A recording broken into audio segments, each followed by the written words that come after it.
is the world, and the world is the war. But behind every gun sight is a human being. Well, 2016 has come and gone, Sunny Jims, and it's time to take a look at some of the first-person games released throughout the year. The good, the bad, the ugly, and the Jonathan McIntosh. As always, I feel I should say that I obviously don't get the time or the money to be able to play every single first-person game that comes out, and whilst I'll do my best to cover off as much as possible, if there's a game I missed, it's probably because I just wasn't able to get around to it. I'm also not going to talk about early access games either, like We Happy Few, mostly because it's kind of pointless as they're still in the inception stage. Lastly, I'm going to try to be pretty brief with what I have to say about each game. I don't want to keep people here for 3 hours, and if you want to know more about any of these games, then chances are that I've reviewed them anyway. I hope this explains the absence of certain titles and also prevents people from getting their knickers in a knot. So having said that, let's get right into it. Well, we're starting things off with a bang here with Blood and Bacon, developed by Big Corporation. Now, this is a survival wave-based shooter where you take on droves of zombie pigs in single-player or cooperative multiplayer. As you make it further into the game, you get to play around with more powerful weapons as the enemy count increases. Now, it does look kind of terrible, and yeah, I guess it kind of is. I mean, one of the boss's main methods of attack is shitting and vomiting on the player, but it is still playable for the most part, and it's lots of fun in co-op. Blood and Bacon has an overwhelmingly positive rating on Steam, which really tells you all you need to know about Steam ratings, but I'm sure it's also a result of its $1 price tag, and there's sure a lot worse ways to spend $1. Oh, it just gets sucked into it. It's got a vortex! It's got a black hole in its ass, help me! I'm stuck. But the first big release for the year was the new expansion for Dying Light: The Following in February. In this one, you're still playing as Kyle Crane, but you've moved outside of the city of Haran, searching for a cure to the zombie virus. It's really just more of the same from the original game, but the biggest inclusion was the addition of a buggy that you could drive around and upgrade along the way, making traversing the opened up areas of the countryside a little bit more enjoyable.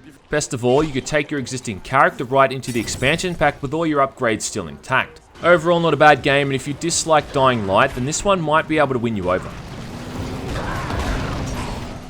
That same month we got Firewatch, a seemingly obnoxious indie walking simulator where you're a guy named Henry working as a fire lookout in the Shoshone National Forest. The whole thing starts off innocent enough but becomes a bit dark and sinister when it becomes apparent that someone else is out there watching you. The game seems like it's trying to explore a bunch of moral themes, I'm just not sure what they're supposed to be, and it's really just about Henry and his relationship with another Firewatch named Delilah, amongst all the creepy stuff that's going on. Hello, sunshine. Sorry, I went out for a little bit. What can I do you for? Presentation is great though. I mean, it looks good, it sounds good, and the voice acting is top notch, so I'd say it's worth a look and a try if you see it on sale.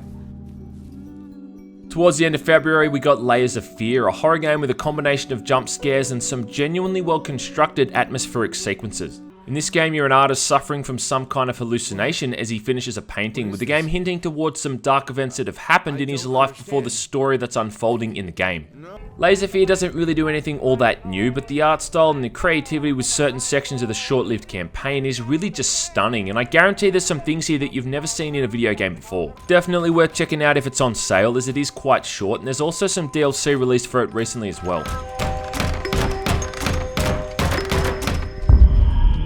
Rounding out February, we got Super Hot, a stylish first-person shooter that creatively uses time slowing and stopping mechanics as you complete a series of more challenging levels inside some kind of self-aware computer program. Super Hot quite literally tells you to viral market the game to your friends, and it isn't shy about self-professing its own uniqueness, and yeah, it's a pretty unique game with a cool art style and some enjoyable gameplay. Completing levels as fast as possible is really the order of the day here, and if you're looking for a cheapish game you can sink tens of hours into, then this is the one for you.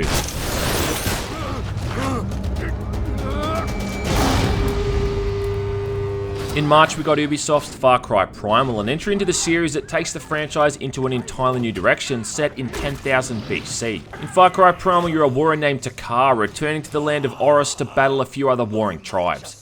As you'd expect from an Ubisoft game, you've got a huge map to explore, there's lots of stuff to see and do, as well as plenty of main story missions to complete, as you take over Oris one section at a time.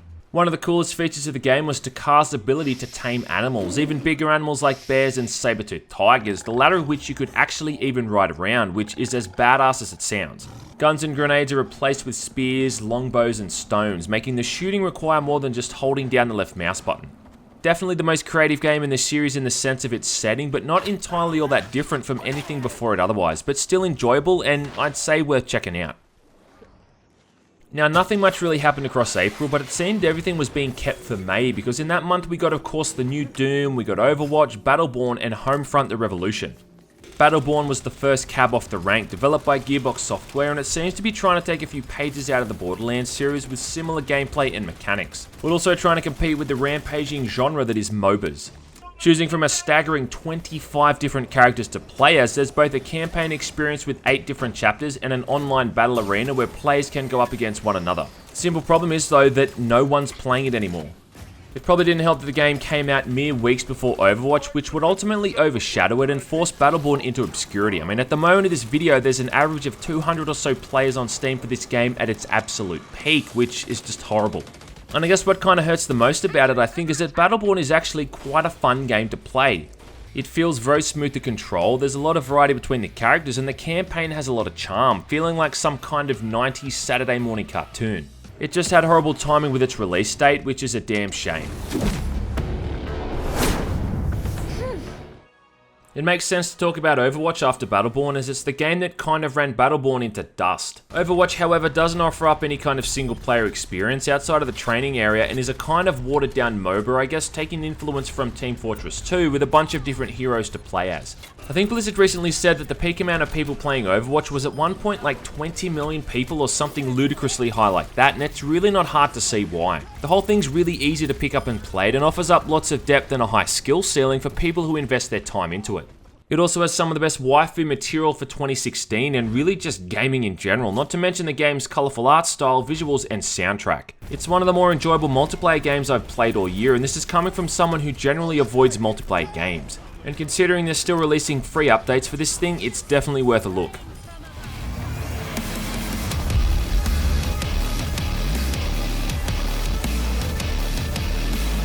But the biggest release of the month was id Software's new Doom, which was a mix of bringing the game back to its roots with fast movement speed, the original weapon and enemy lineup, and combining it with more modern visuals and a stunning soundtrack by Ozzy McGordon.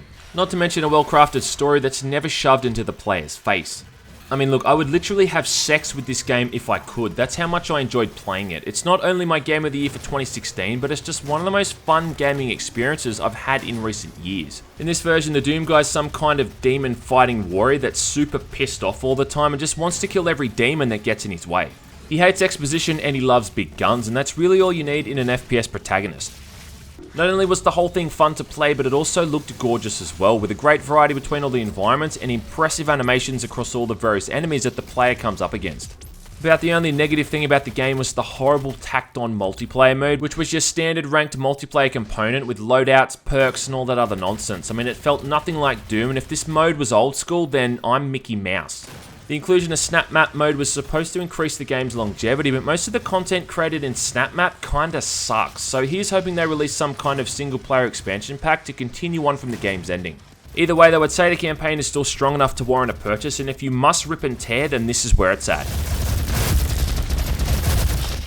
Following on from Doom's awesomeness was Homefront: The Revolution's blandness. Now this game wins the award for the most people referring to it as the worst game ever made. A title handed out by people who clearly need to play more games if they say that statement unironically. This was an open world kind of game where you fight back against the North Koreans in some kind of made up future where they've taken over the world. It could almost pass itself off as an Ubisoft game with the amount of crap you had to run around doing. And truth be told, it was a bit repetitive and a bit uninspired with mechanics we've all seen 100 times before, but it's far from the worst game ever made. It looks gorgeous running in the Crytek engine and has some creative weaponry and gadgets for the player to mess around with. It's just that it's an unwanted sequel to a game that no one played. It's classic bargain bin type stuff though, and if you see it for like $5, I'd say it's worth grabbing. Rounding out May, we got Dead Island Definitive Edition, which was a blatant repackaging of the original game as an excuse to sell it on the PlayStation 4 and the Xbox One.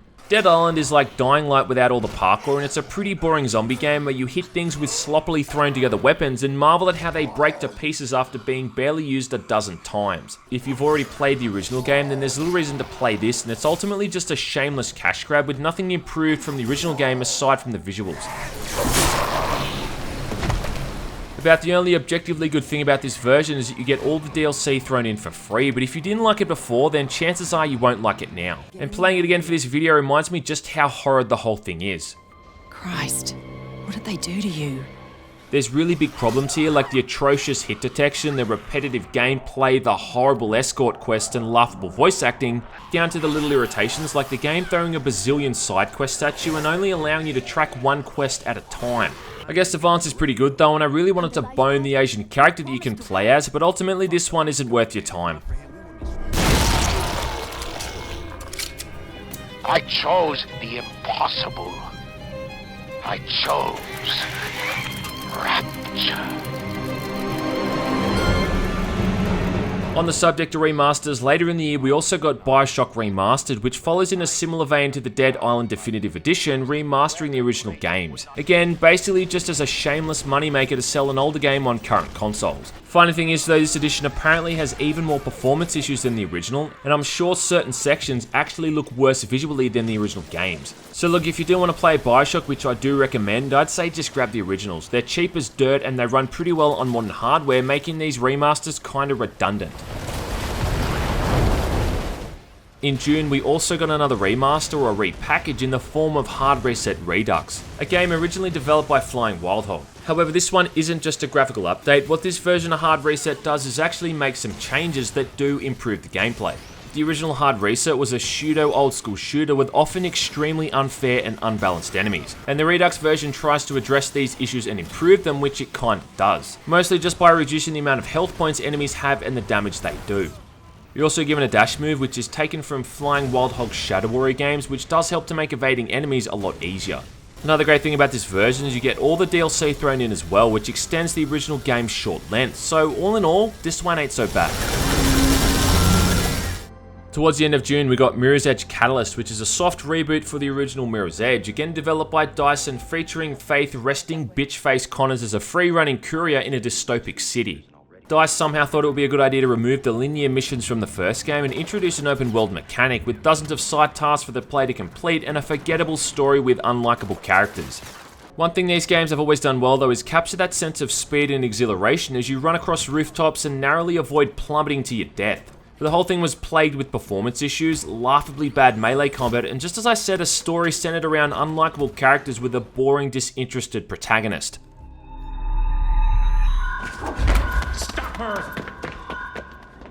Jumping onto August, and we've got what is probably the biggest blunder of 2016, if not just in gaming altogether. No Man's Sky, No Man's Buy, Sean Murray's Lie, whatever you want to call it. So where do I start with this one? Do I start with all the lies the developers told about features that never made it into the final release? Do I start with a repetitive gameplay and complete lack of depth, or do I start with the shoddy performance? Unless you didn't hear, No Man's Sky was an absolute mess and it failed to deliver on a lot of things it promised. It was a game where you played some kind of explorer going from planet to planet as you try to make it to the center of the galaxy for some reason. I mean, it sounds decent enough, but it didn't take long playing it to see it had a whole lot of problems. Despite there being a bazillion planets, each planet was just more or less the same, with slightly different geography and different elements for the player to salvage. The mechanics of upgrading your ship, your weaponry, and the general inventory interface was clunky to use, and every planet you visited felt lonely and barren. Something even the randomly generated flora and fauna couldn't possibly help. Now, in the defense of Hello Games, they did recently release a huge patch which has added a bunch of new features, but it's still missing things they promised prior to the game's launch, and the damage has just been done. I'd say the game is worth checking out if you can get it really cheap, but otherwise, just stay away. Now, before I move on, there's a neat little indie game I want to talk about called Intrude. Now, this is a very Wolfenstein 3D inspired retro style shooter developed by a guy named Mikhail Kruber. Hope I pronounced that right. Unlike a lot of these shooter old school games, Intruder is actually pretty close to the mark and also fun to play. The gameplay isn't exactly state of the art. I mean, it's influenced by a lot of simplistic shooting games from the early 90s, so all you're going to be doing is just moving around a series of familiar looking levels, killing pixelated bad guys with 1 of 5 weapons. But it is simple and it's easy to enjoy, and it's also surprisingly challenging, and considering the price tag, it's pretty decent value. So throw a bit of money at these guys and check it out if you've got a few hours to kill and a few bucks to spend. Now we're into August, where we saw the release of Deus Ex Mankind Divided, the sequel to Human Revolution, again developed by Eidos Montreal. Mankind Divided tells a well-told story about Adam Jensen as he finds himself working for Interpol in a world where people are split up between those with augmentations and those without, with the latter harbouring a lot of fear and resentment towards the former as countless org-related terrorist attacks are carried out across the world. Mankind Divided has everything you'd want in a Deus Ex game. There's a great story with mostly excellent voice acting, the option of taking a stealthy or guns blazing approach, and open-ended level design that would cater to each player's personal style. Hack into computer terminals and shut down security cameras or turrets, sneak through an air vent and avoid confrontation entirely, or shield yourself with a prototype augmentation and take everyone on with your combat rifle and grenades. Sadly, the game was plagued with some performance issues on release, but I do think most of it has been patched out, so it shouldn't be that much of an issue. As long as you're not expecting to max the whole thing out on your 2-year-old graphics card in your i5. Personally, I didn't give a shit about all that, and it gets my runners up for Game of the Year, and I'd recommend it to anyone who's a fan of shooting and stealth games.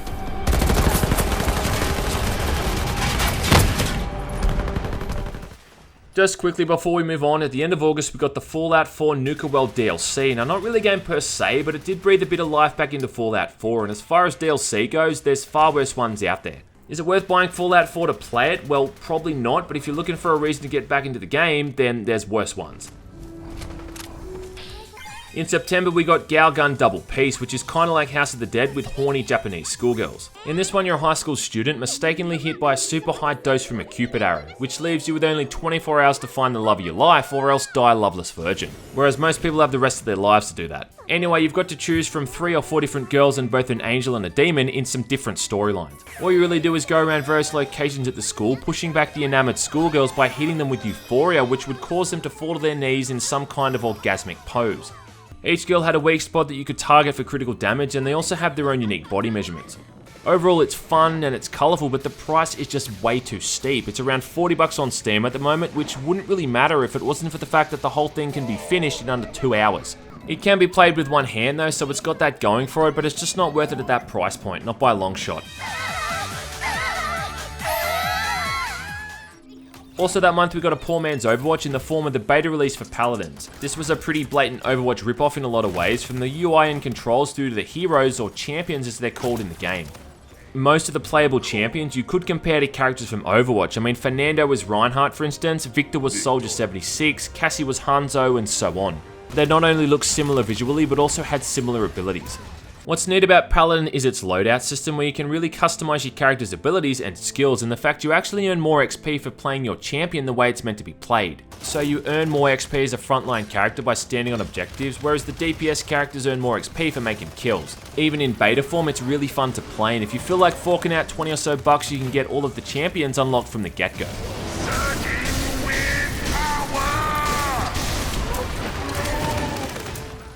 Wrapping up September, there was Unloved, a game based on the awesome Doom mod developed by the same guy who worked on the mod itself. Now, whilst the Unloved mod was a creative and well-crafted experience, this new version is kinda like a poor man's Killing Floor, where you run around a series of randomly generated rooms collecting keys to unlock doors, whilst you kill randomly generated monsters with randomly generated guns. I gotta say, it's one of the most ugly looking games released all year, and considering it runs on the Unreal 4 engine, this is a bit of a letdown. I can appreciate the fact this thing was created mostly by one person, but it doesn't stop it from being just a complete mess. I'd say go back and play the original Doom mod and give this one a miss. Moving on to October, we had a hell of a busy month with Syndrome, Five Nights at Freddy's Sister Location, Shadow Warrior 2, Duke Nukem 20th Anniversary World Tour, Battlefield 1, and Titanfall 2. Syndrome was a poorly made System Shock wannabe that had you trekking back and forth across 5 or 6 levels of a hostile space station, as you grappled with a poorly implemented stealth system and janky melee combat. What originally showcased a really good atmosphere was ruined by subpar gameplay and repetitive puzzles, not to mention erratic enemy AI that would often change its mind and behaviour in a heartbeat with little to no reasoning. It's a shame too, because this one looked really good leading up to its release, but it was just an utter letdown and one of the bigger disappointments of the year.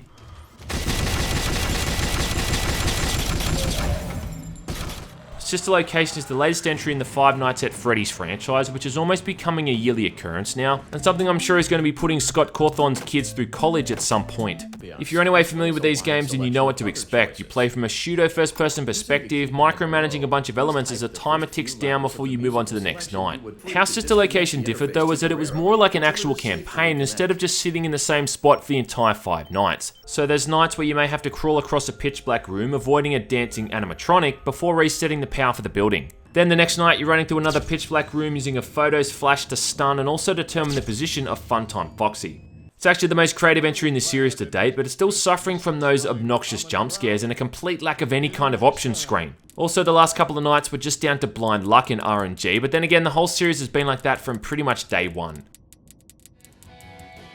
Duke Nukem 20th Anniversary World Tour Edition, say that 5 times fast, was Gearbox Software's attempt at bringing the original 90s FPS classic to a new generation of gamers.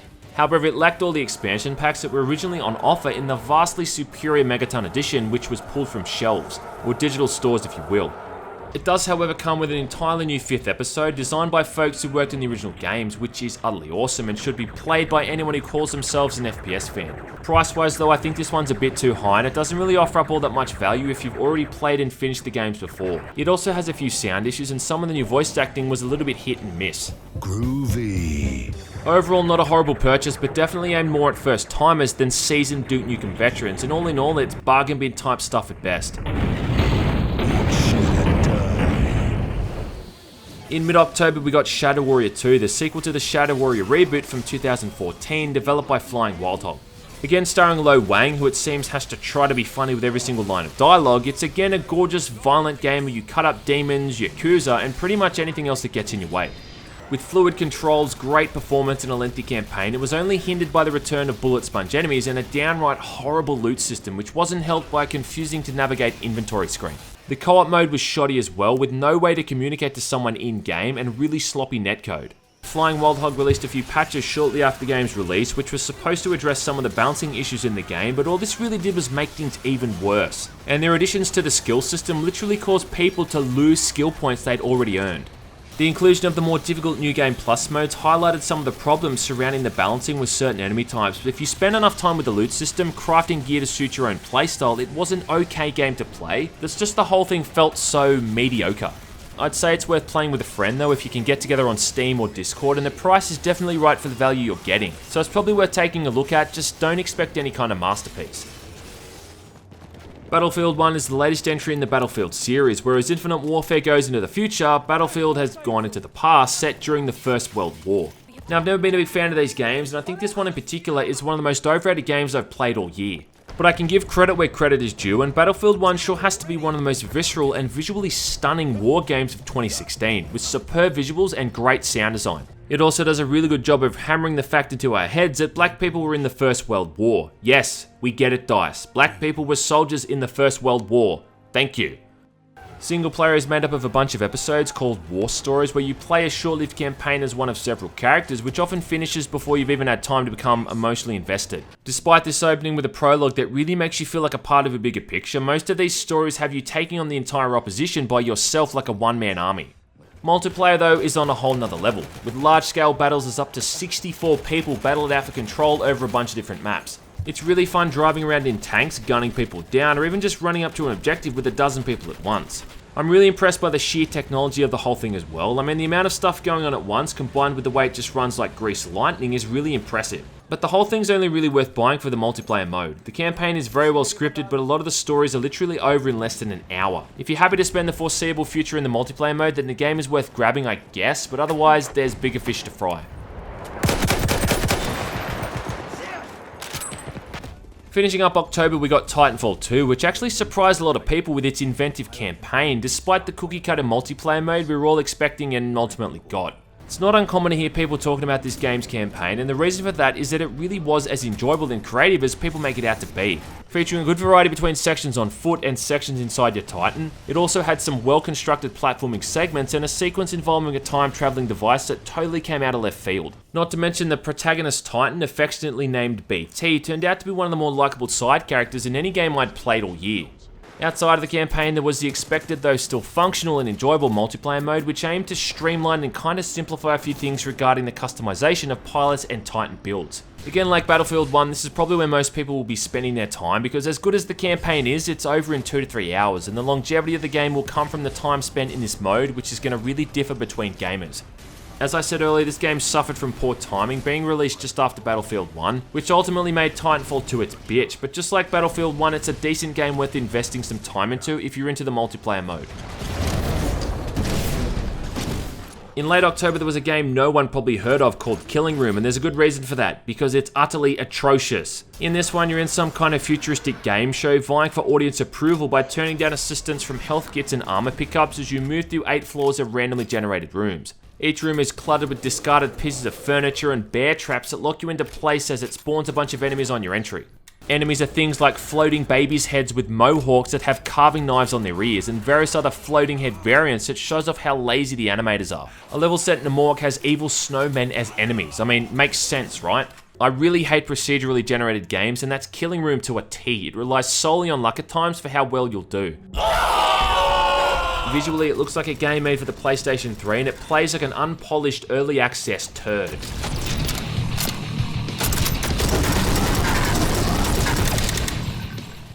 At the start of November, there was a lesser known release that most folks might not have even known about, which was the release of Brutal Doom 64. Now, not a full game in the sense that they're charging money for it, it's the highly anticipated follow-up to the original Brutal Doom, which I'm sure was an influence with the recent Doom reboot. It's about as good as proper old school shooting is ever going to get, and if you're after a free, brutally difficult, no pun intended, way to kill some time over the holidays, then this is definitely worth taking a look at.